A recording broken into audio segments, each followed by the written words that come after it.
আসসালামু আলাইকুম বন্ধুরা, আজকে আপনাদের সামনে একটি আলী হাসান ওসামা হুজুরের ভিডিও নিয়ে চলে আসলাম। তো এই আলোচনায় হুজুর যে বক্তব্যটি দিয়েছেন সেই বক্তব্যটির টপিক হচ্ছে প্রধান উপদেষ্টার বিশেষ সহকারী ফেসবুক পোস্টে ইসলাম বিদ্বেষী বক্তব্য। তো ভিডিওটি টপিকটি শুনে আপনারা বুঝতেই পারতেছেন যে যে হুজুর প্রধান উপদেষ্টার বিশেষ সহকারীর উদ্দেশ্যে হয়তো এই আলোচনায় কিছু বলেছে। তো সেটা জানতে হলে আমাদেরকে এই ভিডিওটি অবশ্যই দেখতে হবে। তো বন্ধুরা, ভিডিওটি আপনারা অবশ্যই সম্পূর্ণ দেখুন। আর ভিডিওটি আমরা নিয়েছি ওসামা টিভি চ্যানেল থেকে। তো এই চ্যানেলের লিঙ্ক ও ভিডিও লিঙ্কটি আমরা ডিসক্রিপশন বক্সে দিয়ে রাখবো, ওখান থেকে চেক আউট করতে পারেন। আর সেই সাথে ভিডিওটি শুরু করার আগে যারা আমাদের চ্যানেলটি এখনো সাবস্ক্রাইব করেনি তারা আমাদের চ্যানেলটি সাবস্ক্রাইব করে পাশে থাকা বেল বাটনটি অন করে দিন। তো বন্ধুরা, এবার ভিডিওটি শুরু করা যাক। বর্তমান সরকার মানে যেই সরকার আমাদের ক্ষমতায় আছে, এই সরকারের প্রধান উপদেষ্টার নামও তো আপনাদের জানা আছে, নাম বলার দরকার নেই। সেই প্রধান উপদেষ্টার অন্যতম বিশেষ সহকারী যাকে বানানো হয়েছে, বিশেষ সহকারী বুঝেন, মানে তারে যিনি সাহায্য করবেন, প্রধান উপদেষ্টার একজন খাস লোক বানানো হয়েছে কাকে? মাহফুজ আব্দুল্লাহ নামের এক সমন্বয়ককে। আল্লাহর বান্দা নাকি এক সময় ইসলামী রাজনীতির ছাত্র সংগঠন করত, ভালো কথা, কিন্তু পান্তাবাদ পচলে বেশি গন্ধ হয় না, বিরিয়ানি বসলে বেশি গন্ধ। তো একসময় ইসলামের রাজনীতি করতো, ভালো কথা, কিন্তু এখন এমন পচা পচে গিয়েছে, তার নিজের কথা আমি হুবহু বলছি। তার এক জায়গায় এসে লিখেছে, ইসলামপন্থীদের রাষ্ট্রকল্প ও সামাজিক ফ্যাসিবাদের বিরুদ্ধেও ছিল আমাদের অবস্থান। ফলে এ গণ অভ্যুত্থান প্রক্রিয়ায় এ সকল শক্তিগুলোকে জনগণের অংশ হিসাবে স্বাগত জানালেও কোনোভাবে জনগণের রাজনৈতিক সাংস্কৃতিক নেতৃত্ব এদের কাছে যেন না যায়, সেই লড়াই জারি রাখতে হবে। তাহলে ইসলামপন্থী যারা, ইসলামপন্থী বলতে কাদের বোঝায় আমার মনে হয় ব্যাখ্যা করে দেওয়া লাগবে না। ইসলামপন্থীদের রাষ্ট্রকল্প আবার কি? খেলাফত। ইসলামপন্থী যারা, তারা ভিন্ন কোনো তন্ত্রমন্ত্রের জন্য লড়াই করে না, তাদের রাষ্ট্রকল্পনার নামই হলো খেলাফত। তো বলে দিচ্ছে, আন্দোলন করেছে, ওয়েলকাম ওয়েলকাম, তবে তোমাদের হাতে যাতে জাতির নেতৃত্ব না যায় এর জন্য সজাগ থাকতে হবে। তো এমন লোক যদি প্রধান উপদেষ্টা সহকারী হয়, তাহলে আগামী দিনে হুজুরদের বিরুদ্ধে, দিনদারদের বিরুদ্ধে ষড়যন্ত্র কোন জায়গা থেকে হবে চিন্তা করেন। একবার ষড়যন্ত্র চলে শাহবাগ শরীফ থেকে, আর একবার চলবে যমুনা ভবন থেকে। লেকিন মানুষ এখান থেকে উত্তরণ করবে কিভাবে? আরেক জায়গায় সে লিখে দিয়েছে, শাপলার নামে মেরুকরণও মেনে নেওয়া হবে না। শাপলা চত্বরে যে রক্ত দিয়েছে আমরা 2013 সালে, এটাকে নিয়ে মেরুকরণ করা যাবে না, মেরুকরণ করতে হবে তাদের চেতনার নামে। আরেক জায়গায় লিখেছে, এখানে ইসলামী একটা সুনির্দিষ্ট দলকে টার্গেট করে যে নতুন করে জমাত পুরাতন ভাবাদর্শিক দ্বন্দ্ব উস্কে দিয়ে মুজিববাদীদের মাঠে সুযোগ করে দিচ্ছে। জমাত হল আওয়ামী লীগের অল্টার ইগো, জমাত নাই তো মুজিববাদীদের কোনো নিশানাও নাই। মানে জমাতরে দমায় দিতে হবে, তাহলে মুজিববাদী মানে হলো লীগ যারা আর কি মুজিবের চেতনার অধিকারী, তারাও ক্ষমতা পাবে না। তো জামাত ইসলামের বিরোধিতা কেউ বিভিন্ন কারণে করতে পারে।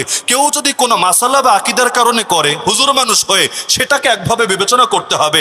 আর কোনো নাস্তিক বেঈমান যদি কোনো ইসলামী দল নিয়ে বলে, তাহলে বুঝতে হবে এখানে তার মূল বিষয় কোনো মাসালা না, কোনো সুনির্দিষ্ট আকিদা না, বরং ইসলামের নাম শুনলেই অর্গাজম।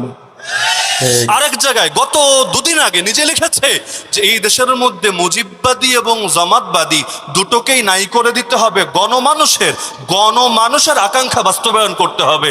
তো গণমানুষ কেডা রে ভাই? গণমানুষ কি মঙ্গল গ্রহের এলিয়েন?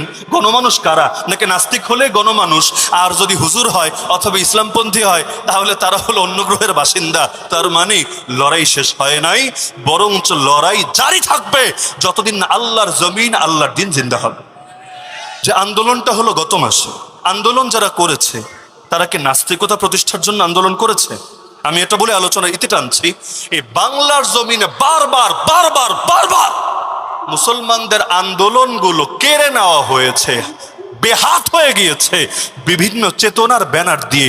1971 সালে বাংলার জমিনে যারা মুক্তিযুদ্ধ করেছে, এমন শত শত হাজার মুক্তিযোদ্ধা আজও জীবিত আছে নাকি নাই? আপনাদের ব্রাহ্মণবাড়িয়া খুঁজলে অন্তত কয়েক ডজন জীবিত মুক্তিযোদ্ধা খুঁজে পাওয়া যাবে নাকি যাবে না? এক একজনকে গিয়ে জিজ্ঞাসা করেন, বলেন তো আপনারা যে 71-এ মুক্তিযুদ্ধ করেছিলেন, সেটাকে ধর্মনিরপেক্ষতাবাদ প্রতিষ্ঠার জন্য, সেটাকে কুফর শিরক প্রতিষ্ঠার জন্য, সেটাকে নাস্তিকতা প্রতিষ্ঠার জন্য, সেটাকে বাম আদর্শ প্রতিষ্ঠার জন্য একজন একজন করে জিজ্ঞাসা করেন। আমার নিজের জিজ্ঞাসা করা আছে, এখানে বাস্তব অভিজ্ঞতা থেকে বলছি, আল্লাহর কসম করে বলি ও দেবে, এটা সম্পূর্ণ মিথ্যা। আমাদের কল্পনার মধ্যে এমন কিছুই ছিল না। আমরা লড়াই করেছি জুলুম দূর করার জন্য, আমরা লড়াই করেছি দুঃশাসন রোধ করার জন্য, আমরা লড়াই করেছি এই পাক হানাদারদের চাপানো বৈষম্য ঠেকানোর জন্য।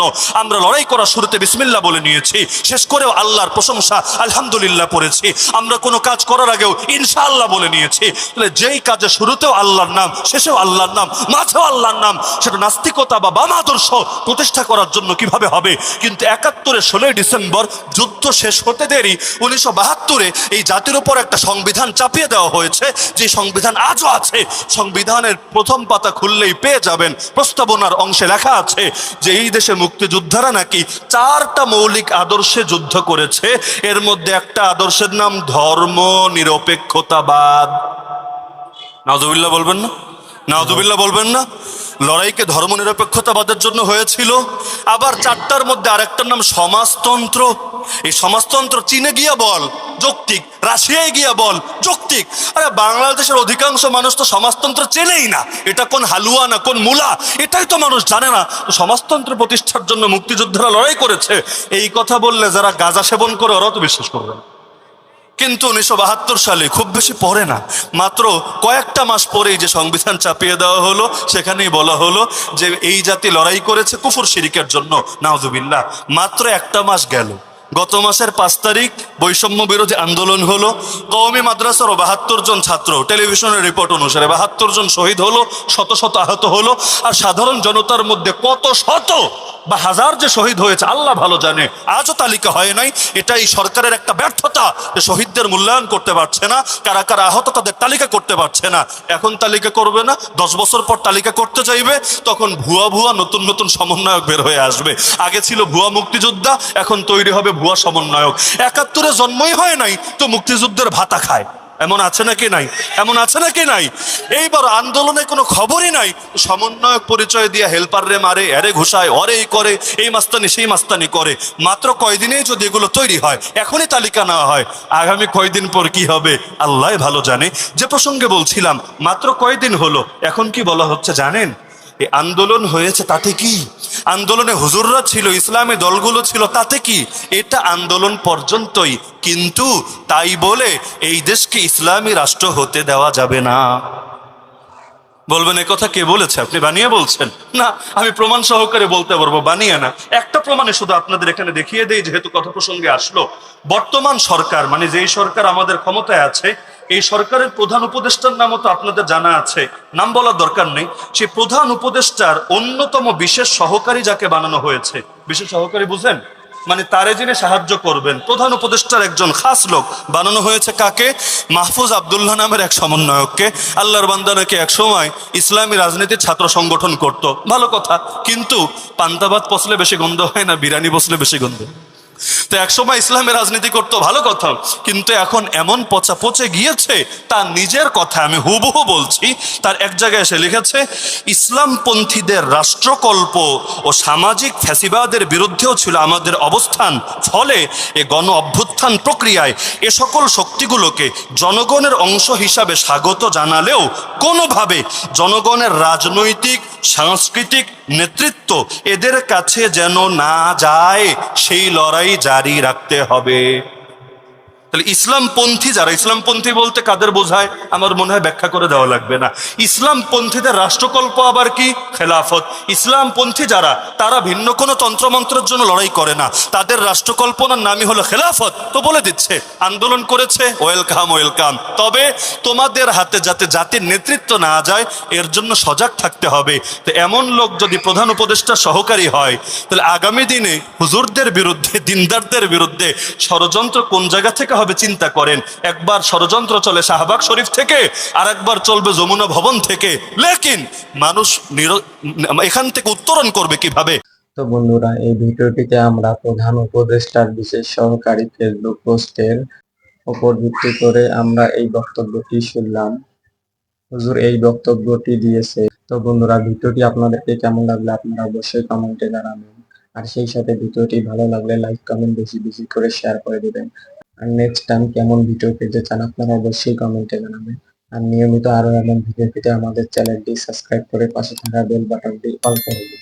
তো বন্ধুরা, আজকে পর্যন্ত আরেকটি নতুন ভিডিও নিয়ে দেখা হবে। ধন্যবাদ, আল্লাহ হাফেজ।